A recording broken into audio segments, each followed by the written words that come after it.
Čo sa mi nepáči v meste, v ktorom žijem, je názov súťaže, ktorú zrealizovali Mladí pre Považskú Bystricu. Veľa mladých rozpráva, že nemá kde ísť, nemá kde športovať, nemá kde ísť na bicykloch sa vyblázniť, ale pritom nejdú vôbec na mesto s tým riešením, návrhom.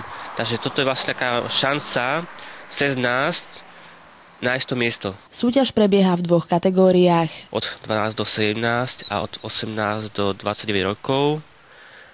Pre každú kategóriu sú pripravené 3 miesta, ktoré budú ohodnotené nejakou cenou a 4. je také symbolické, hlavne pre fotografov, lebo na túto súťaž chceme, aby zasielali text a fotografiu.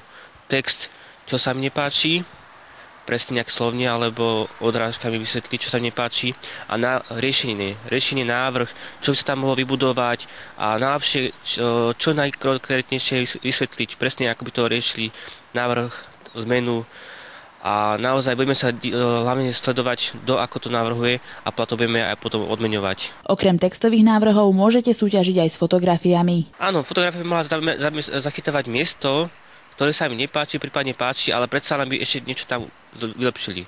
Ako vlastne budete potom pristupovať k tým návrhom na to zlepšovanie? Nie každý návrh sa dá nejak realizovať. Ide o to, kde sa ten návrh nachádza, to miesto, a či to miesto je verejné, súkromné, ako to je s majetkovo územným plánom, či sa dá to miesto nejakým spôsobom získať. Všetko to bude závisieť na tomto. Akým spôsobom sa vlastne mladí môžu zapájať do tejto súťaže?